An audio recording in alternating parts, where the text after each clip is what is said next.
Halo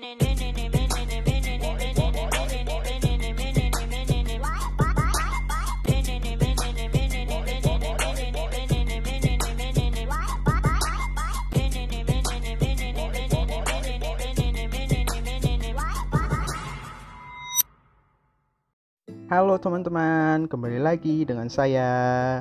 Teman-teman masih semangat kan?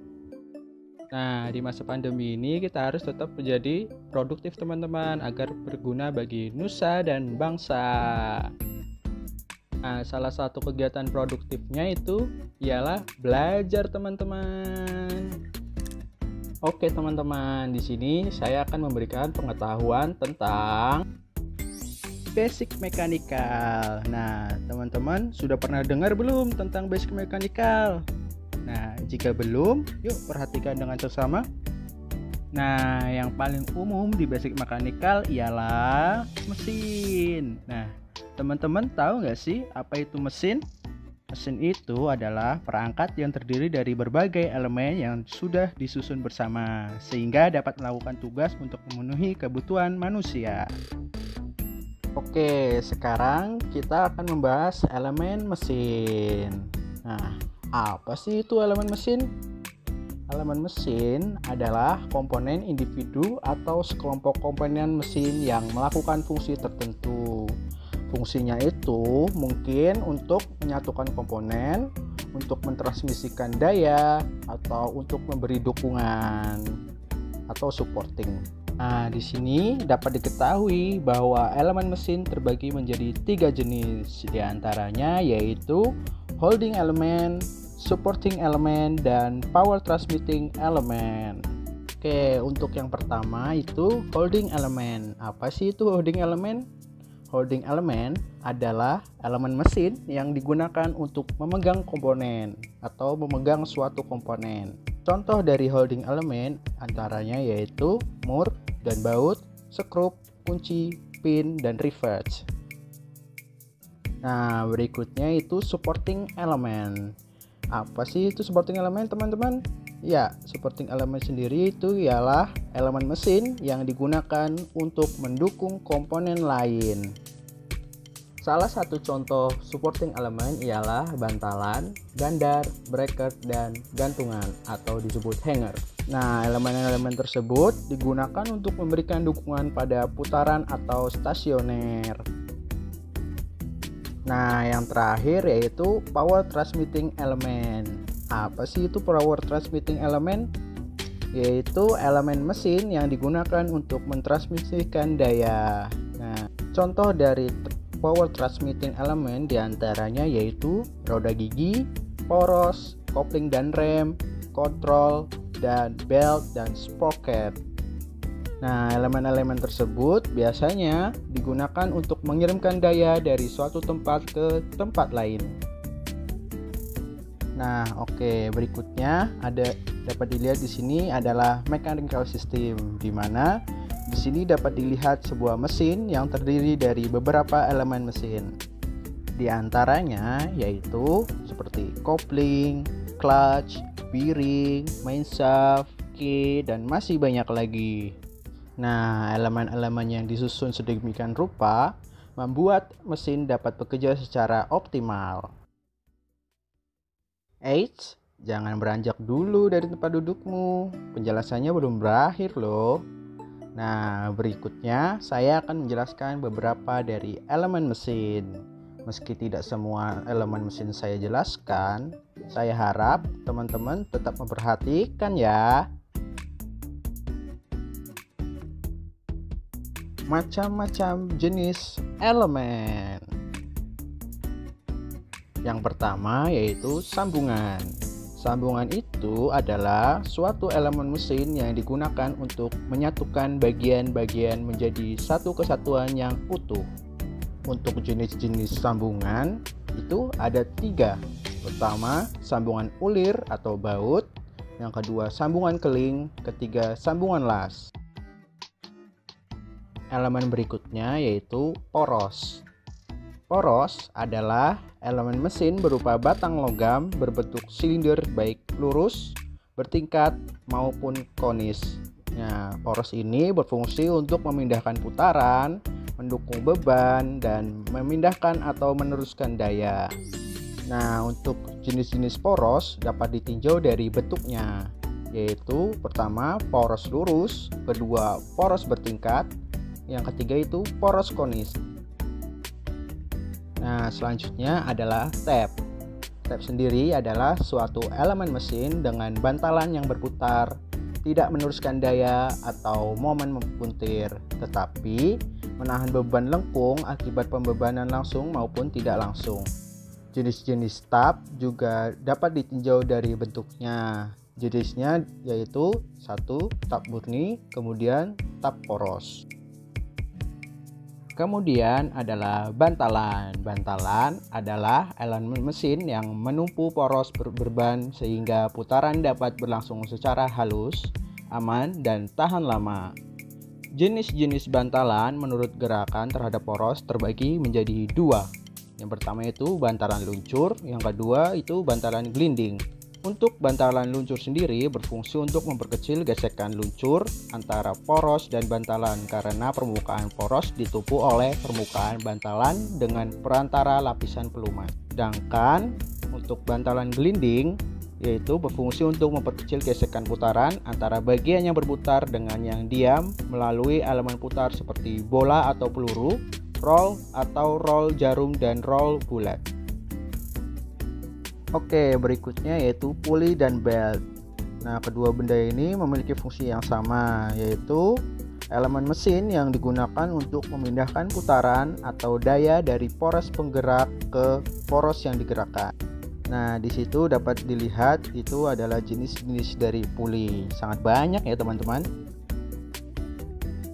Oke, berikutnya yaitu coupling. Coupling adalah elemen mesin yang berfungsi untuk menyambung atau meneruskan dan memutus putaran dari poros penggerak ke poros yang digerakkan. Untuk jenis-jenis coupling berdasarkan fungsinya itu terbagi menjadi dua, yaitu coupling tetap dan coupling tidak tetap. Oke, untuk elemen berikutnya yaitu rantai. Rantai adalah suatu elemen mesin yang digunakan untuk memindahkan daya atau putaran dari poros penggerak ke poros yang digerakkan. Untuk jenis-jenis rantai itu terbagi menjadi dua, yaitu rantai mata dan rantai aksel. Untuk rantai mata itu biasanya untuk menarik beban pada alat angkat atau angkut. Untuk rantai aksel biasanya untuk alat-alat transmisi. Oke, berikutnya adalah sprocket. Sprocket adalah roda bergigi yang berpasangan dengan rantai, track atau benda panjang yang bergerigi lainnya. Nah, sprocket berbeda dengan roda gigi. Sprocket tidak pernah bersinggungan dengan sprocket lainnya dan tidak pernah cocok. Nah, sprocket juga disebut roda gigi ya teman-teman, cuman dia tidak seperti roda gigi.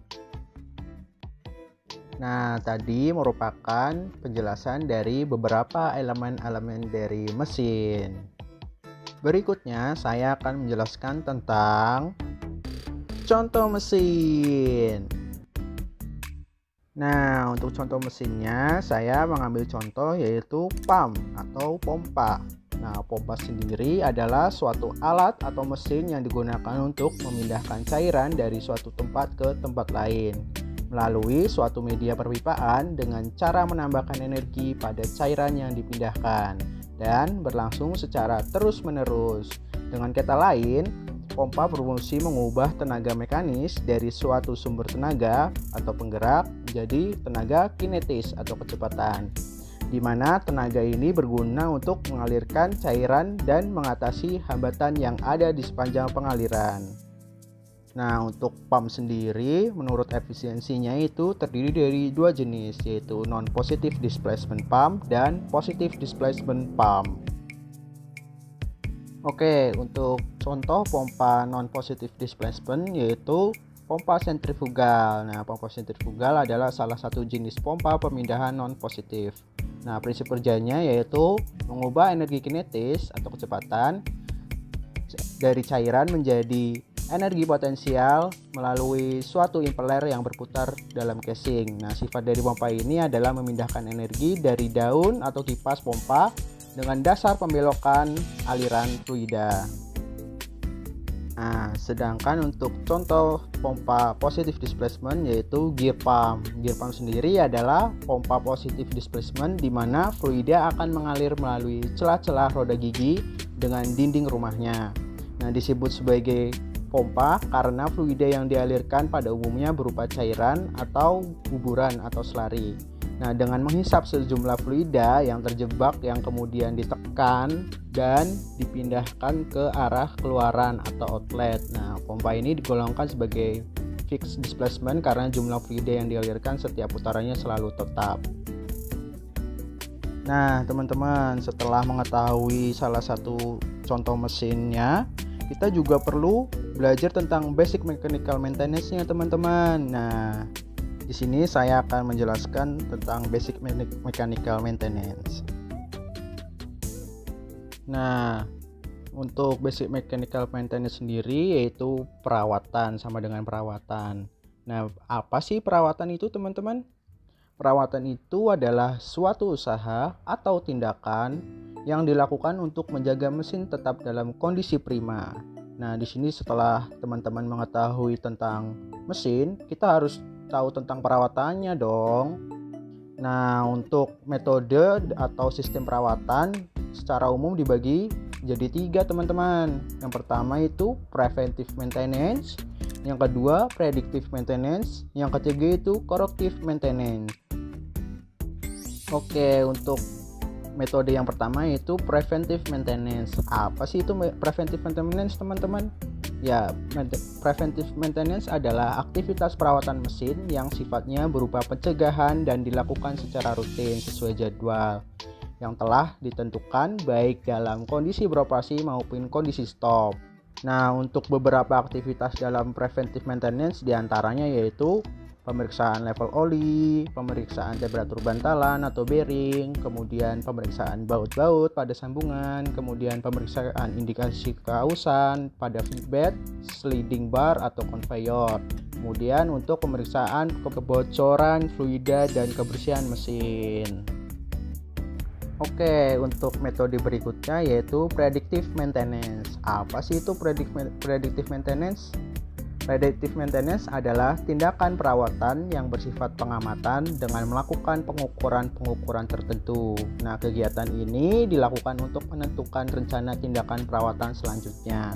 Nah, berikut beberapa kegiatan predictive maintenance diantaranya yaitu mengukur tingkat getaran dari mesin atau bantalan, kedua untuk mengukur tingkat kebersihan oli, kemudian mengukur jumlah jam operasi mesin, dan masih banyak lainnya.